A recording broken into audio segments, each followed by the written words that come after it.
নমস্কার বন্ধুরা, আমাদের রান্নাঘর চ্যানেলে আপনাদের সকলকে স্বাগত জানাই। আজ আবার চলে এসেছি নতুন একটা রেসিপি নিয়ে। আজ বানিয়ে দেখাবো সয়াবিন ক্যাপসিকাম।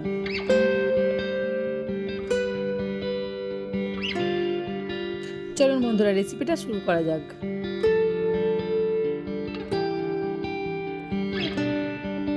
আমি এখানে 150 গ্রামের মতো সয়াবিন নিয়েছি। সয়াবিন আমি 30 মিনিটের মতো ভিজিয়ে রেখেছিলাম ঠান্ডা জলে। তারপর আমি সয়াবিনগুলো ভালো করে জলটা নিংড়ে তুলে নেব।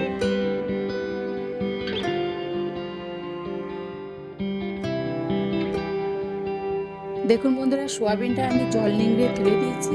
এরপর সোয়াবিন রেসিপিটা করার জন্য আমি কি নিয়েছি, একটা ক্যাপসিকাম কুচো করে কেটে নিয়েছি, 2 চামচ টক দই ভালো করে ফেটিয়ে নিয়েছি, সামান্য কাজু মগজদানা পেস্ট করে নিয়েছি, আদা আর কাঁচা লঙ্কা ভালো করে পেস্ট করে নিয়েছি, একটা টমেটো পেস্ট করে নিয়েছি। এরপর গুঁড়ো মশলায় কি নিয়েছি, মশলায় নিয়েছি আমি কাশ্মীরি লঙ্কার গুঁড়ো, জিরে গুঁড়ো, হলুদ গুঁড়ো আর লঙ্কার গুঁড়ো, নুন। গোটা মশলা নিয়েছি আমি শুকনো লঙ্কা, 2টো দারচিনি, 4টে ছোট এলাচ, 2টো লং।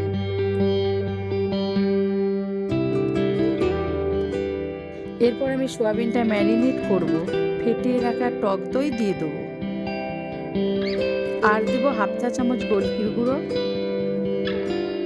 আর 1/2 চা চামচ লঙ্কার গুঁড়ো দিয়ে দেবো। সোয়াবিনটা আমি ক্রিস্পি করার জন্য 2-4 চামচ কর্নফ্লাওয়ার দিয়ে দেবো।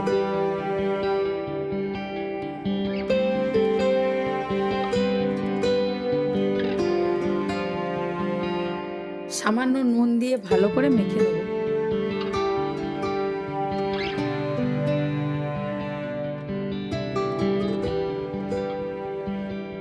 এবার সোয়াবিনটা মাখা হয়ে গেছে। এরপর 30 মিনিটের মতো ঢেকে রেখে দেবো। সোয়াবিনটা আমার 30 মিনিটের মতো ম্যারিনেট করা হয়ে গেছে। এবার আমি রান্নাটা করার জন্য কড়াই চাপিয়ে দিয়েছি। কড়াই গরম হয়ে গেছে। এবার কড়াইয়ে সাদা তেল দিয়ে দেবো।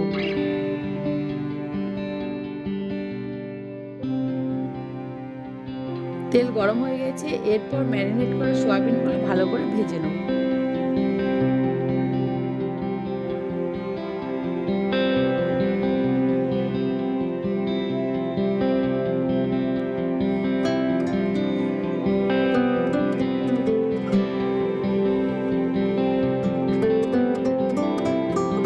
দেখুন বন্ধুরা, সোয়াবিনগুলো ভাজা হয়ে গেছে। এবার একটা পাত্রে তুলে নেব।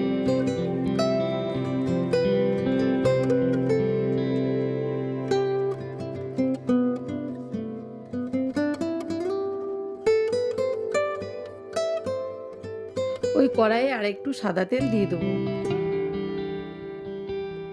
বন্ধুরা, রান্নাটা আমি সাদা তেলেই করব, আপনারা চাইলে সর্ষে তেলেও করতে পারেন।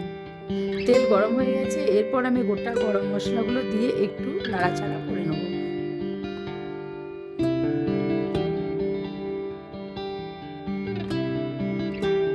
এরপর 2 চা চামচ আদা ও কাঁচা লঙ্কা পেস্ট করে রেখেছিলাম, এবার দিয়ে একটু নাড়াচাড়া করে ভেজে নেব।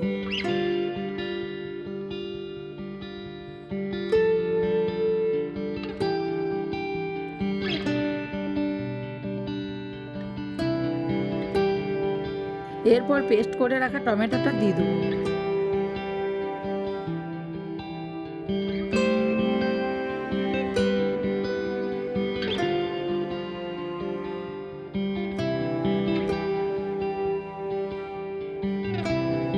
এক চা চামচ কাশ্মীরি লঙ্কার গুঁড়ো দিয়ে দেবো। 1 চা চামচ লাল লঙ্কার গুঁড়ো দিয়ে দেবো। 1 চামচ জিরে গুঁড়ো দিয়ে দেবো। আর দেবো 1/2 চামচ হলুদ গুঁড়ো। আগে আমি সোয়াবিনে নুন দিয়েছিলাম, আর একটু স্বাদ মতো নুন দিয়ে সমস্ত মশলা ভালো করে কষিয়ে নেব।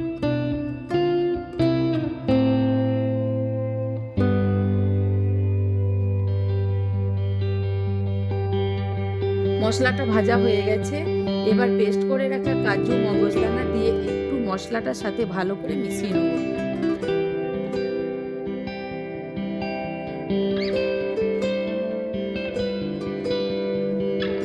এবার কাজু ও মগজদানা বাটি ধোয়া জলটা দিয়ে একটু নাড়াচাড়া করে নেব।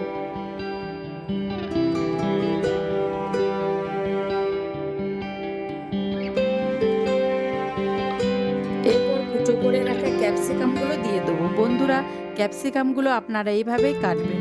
এরপর সব মশলা ও ক্যাপসিকাম 5 মিনিটের মতো কষিয়ে নেব।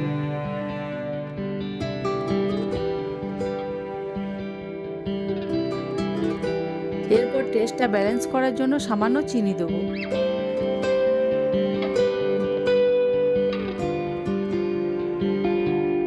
এরপর মশলায় সামান্য জল দিয়ে কষাবো। মশলাটা যত ভালো করে কষাবেন রান্নাটা তত ভালোই টেস্ট হবে।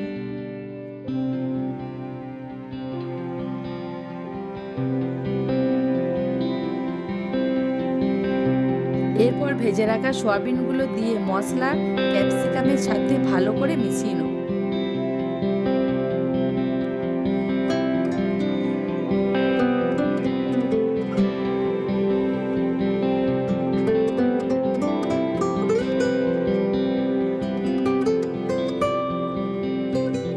এরপর জল দিয়ে আমি গ্রেভিটা একটু বাড়িয়ে নেব।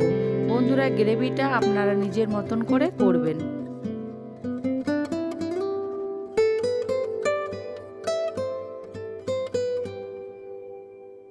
এখন বন্ধুরা, আমার এই রেসিপিটা প্রায় হয়ে এসেছে।